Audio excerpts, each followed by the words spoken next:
మా ప్రొఫెసర్ గాలినాథ్ గారిని మాట్లాడవలసిన కోరుతా ఉన్నా. మిత్రులారా, జై భీమ్ అందరికీ. నేను ఎవరి పక్షాన రాలేదు, నేను ఎవరి మోచేతులు వీళ్ళు తాగుతలేను, ఎవరి ఒత్తాసు పలకడానికి రాలేదు. కేవలం నా మాదిగ జాతిలో పుట్టిన బిడ్డగా నా మాదిగలకు రావాల్సిన వాట గురించి మాత్రమే మాట్లాడతా.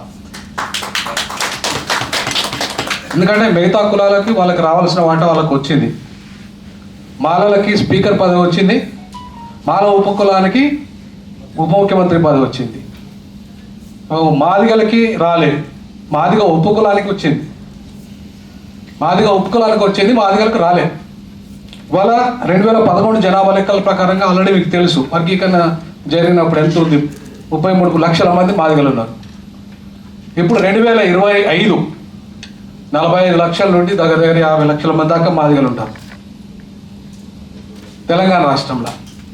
సో కాబట్టి 50 లక్షల మంది 45 అన్నా కనీసం అనుకుంటే, మరి ఇన్ని లక్షల మంది మాదిగలకి రాజకీయ అధికారంలో వాటా రాకపోతే ఇది ప్రజాస్వామ్యమా లేకపోతే నియంతృత్వమా లేకపోతే రెడ్డి రాజ్యమా? ఇప్పుడు రెడ్డి రాజ్యం అంటే మేము ఎంత రెడ్లకే ఇచ్చుకోండి క్యాబినెట్, మాకు అభ్యంతరం లేదు. దిస్ ఇస్ అబ్సల్యూట్గా మాది రెడ్డి రాజ్యమే అని మీరు ప్రకటించుకోండి, మాకు అభ్యంతరం లేదు. ఎందుకంటే ఓకే, మీరు మీ 5% ఉన్న మీరు ఖచ్చితంగా అధికారంలోకి వచ్చారు కాబట్టి మాది రెడ్డి రాజ్యమే అని చెప్పి డిక్లేర్ చేసుకోండి, మాకు అభ్యంతరం లేదు. మాల రాజ్యమా వెలమ డిక్లేర్ చేసుకోండి, మాకు అభ్యంతరం లేదు. కానీ ఇది ప్రజాస్వామ్యం అన్నప్పుడు ఇది ఒక రిప్రజెంటేటివ్ గవర్నమెంట్. ఎవరి జనాభా ఎంతో వారికంతా ప్రజాస్వామ్యంలో వాటా రావాలి. నేను అన్ని కులాలకు రావాలంటున్నా, ఇంక్లూడింగ్ రెడ్డికి రాని, బ్రాహ్మణికి రాని, మాకు అభ్యంతరం లేదు. మాలకు రాని, మాకు అభ్యంతరం లేదు. ఏ కులానికి రావడాన్ని మేము అస్సలు వ్యతిరేకించాం. బట్ మాదిగల వాటా ఏంది తెలుసాలంటున్నా. బీయింగ్ ఏ మాదిగా ఇంటలెక్చువల్గా నా జాతికి జరుగుతున్న అన్యాయము ఖచ్చితంగా ప్రశ్నించడానికి వచ్చాను నేను ఇక్కడికి. 100% నా బాధ్యత. ఎందుకంటే pay back to the society. నేను ఆ వర్గం నుండి వచ్చిన, నా జాతి నుండి వచ్చిన, నా జాతి పేమెంట్ చేస్తున్న ట్యాక్సెస్ నుండి నేను ప్రొఫెసర్ అయినా. నేను గర్వంగా చెప్తా, నాకు ఫస్ట్ నా జాతి ముఖ్యం. నేను ప్రిన్సిపల్ అయిన తర్వాత 14 మంది మాదిగలకు ఉద్యోగాలు ఇచ్చిన. 100% చెప్తాను, నా జాతికి ఫస్ట్ ప్రియారిటీ ఇచ్చిన, తర్వాత మిగతా వాళ్ళకి ఇచ్చిన. తర్వాత నేను ఓపెన్ చెప్పేస్తాను, నేను ఎక్కడైనా మాట్లాడేది ఓపెన్గా మాట్లాడతా. దాపరికం ఎవరి అయ్యకు భయపడదు. నేను అది కూడా చెప్తాను మీకు, ఎవరి అయ్యకు భయపడ.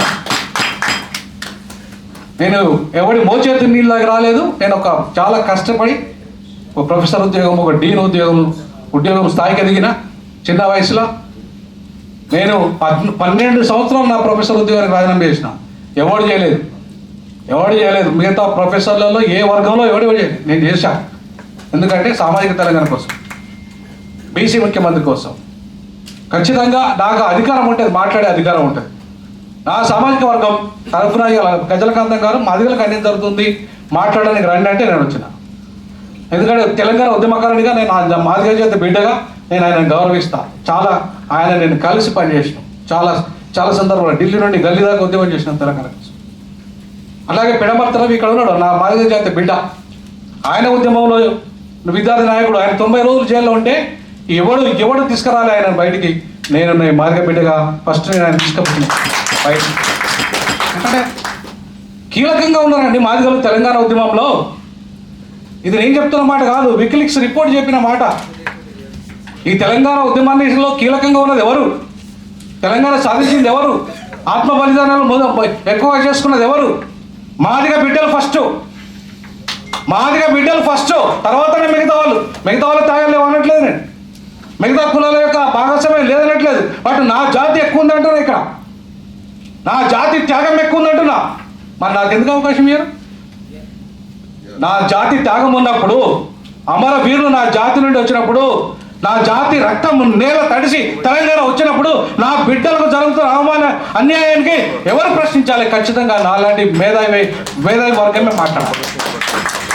100% నా బాధ్యత. తర్వాత మిగతా వర్గాలకు 100% నా బాధ్యత. ఇవాళ కనీసం 2 మంత్రి పదవులు బాధ్యతలకు ఇవ్వాల్సిన, కనీసం అట్లీస్ట్ నీ రెడ్లు ఎంతమంది ఉన్నారు, వాళ్ళ జనాభా ఎంత అని. ఒక ముఖ్యమంత్రి ఉంటాడు, ఒక కోమటిరెడ్డి ఉంటాడు, ఇంకో రెడ్డి ఉంటాడు, వాళ్ళ జనాభా ఎంత అండి? వాళ్ళ జనాభా ఎంత? రెడ్లు 4-5 ఉంటారు, మళ్ళీ ఇంకొక రెడ్డి కావాలి, ఆ రెడ్డి కావాలి, ఈ రెడ్డి కావాలని కొట్లాడుతున్నారు. మరి ఇప్పుడు వెలమల జనాభా ఎంత? బ్రాహ్మణుల జనాభా ఎంత? మరి బీసీల జనాభా ఎంత? బీసీలు ఎంతమంది ఉన్నారు? బీసీ బిడ్డలు మోర్ దెన్ 50% ఉన్న వాళ్ళు ఎంతమంది ఉన్నారు? 3-2 ఒక ఆయన ఆర్టీసీ మంత్రి ఉన్నాడు, ఇంకొక ఆయన ఉన్నట్టున్నాడు కదా, 2 ఉన్నారు. అంటే ఇవాళ ఈ వర్గాలని అన్యాయం చేస్తున్న పరిస్థితి ఇవాళ కనబడుతుంది స్పష్టంగా. కాంగ్రెస్ పార్టీలోనైనా బీఆర్ఎస్ పార్టీలోనైనా ఈ మాదిగలకు అవకాశం రాలేదనేది వాస్తవం. ఉప ముఖ్యమంత్రి కొన్ని రోజులు ఇచ్చారు, పాపం ఆ రాజాలను తొక్కి పడేసాడు. సో కాబట్టి ఇవాళ ఏ పార్టీ అధికారంలో ఉన్నా సామాజిక న్యాయం అనేది జరగడం లేదు, ఉద్యమకారులకు సరైన గుర్తింపు లేదు, వాళ్ళకి ఒక అవకాశాలు లేవు. ఎవరైతే చెంచాగిరి చేస్తారో వాళ్ళకు మాత్రమే అవకాశాలు, వాళ్ళని మాత్రమే మేధావులను, తొత్తులు, ఇట్లాంటి వివరాలు.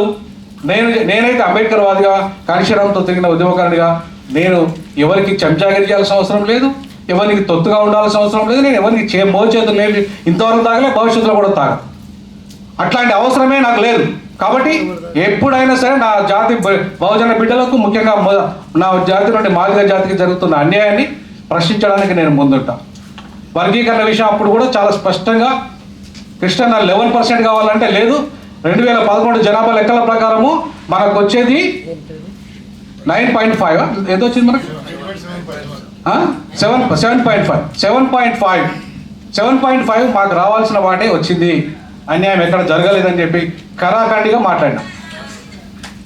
కాబట్టి వాస్తవాలు మాట్లాడడానికి భయం లేదు. ఇవాళ వర్గీకరణ అంశము తేలింది కాబట్టి ఇంకా అధికారమే మిగిలింది. నేను ఒకటే కోరుకుంటున్నా, మీరు ఎంత మొత్తుకున్నా ఈ రెడ్ల రాజ్యంలో, ఎలమర రాజ్యంలో మనకేం ముఖ్యమంత్రులు చేయరు, లేదంటే మనకేం కీలకమైన పోస్టులు ఇయ్యరు, ఇస్తే డమ్మిగాలకు ఇస్తారు. నేను ఇప్పుడు డాక్టర్ కవంపల్లి సత్యనారాయణ అన్న చదువుకున్నాడు బాగా, నాకు అన్న ప్రసంగాలు చాలా విన్నా. నేను ఆయనతో చాలాసార్లు ఇంటరాక్షన్ కూడా అయ్యాను. మాదిగ బిడ్డగా, ఒక చదువుకున్న వ్యక్తిగా, ఆయన డాక్టర్గా ఆయనకు మంత్రి పదవి ఇవ్వాలని చెప్పి ఓపని అందరం ఉండగా నేనైతే డిమాండ్ చేయదలుచుకున్నా. ఎందుకంటే ఆయనకు జాతి పట్ల కమిట్మెంట్ ఉంది. ఆయన జాతి గురించి అనేక సందర్భాల్లో మాట్లాడుతున్నాడు. 2 మంత్రి పదవులు వస్తే సెకండ్ మంత్రి పదవి మా మందుల సమావేశంలో కూడా ఇవ్వాలి. పాపం మందుల సమావేశంలో కూడా తెలంగాణ ఉద్యమంలో కీలకంగా మొదటి ఉన్నాడు. ఒకటైతే కవంపల్లెలకు ఇవ్వండి, 2 మంత్రి పదవులు మా మాదిగల గారికి ఇస్తే సంతోషం, సమావేశంలో కూడా ఇవ్వాలని చెప్పేసి నేను డిమాండ్ చేస్తా ఉన్నా. ఇక మాకు 2 మంత్రి పదవులు ఇస్తే ఇంకొక మంత్రి పదవి మాలో కూడా ఇవ్వండి, మాకు అభ్యంతరం లేదు. అప్పుడు నేను అద్దెంకి దయాకర్ని బలపరుస్తాను, ఆయన కూడా తెలంగాణ ఉద్యమకారుడు. కానీ ముందు మాకు ఇవ్వకుండా నేను మాత్రం అద్దెంకి దయాకర్ని బలపరచాను. అది కూడా చెప్తున్నాను, ముందు మాకు కావాలి. మేము మెజారిటీ 100% తెలంగాణలో మాదిగల మెజారిటీ ముందు మాకు ఇవ్వాల్సిందే. తర్వాతనే మిగతా వాళ్ళకి. మాకు 2 పదవులు వస్తే ఇంకొక మంత్రి పదవి మాలకి ఇవ్వండి. ఎందుకంటే స్పీకర్ ఆల్రెడీ ఒక మాల ఉన్నాడు కాబట్టి మాకు 2 ఇస్తే ఇంకొకటి కూడా మాలకి ఇవ్వండి. కానీ మాకు ఇవ్వకుండా మళ్ళీ మాలకే, ఇవే కాకపోతే అత్యంత దయాకర్కే అనే మాత్రం నేను మాత్రం చెప్పాను.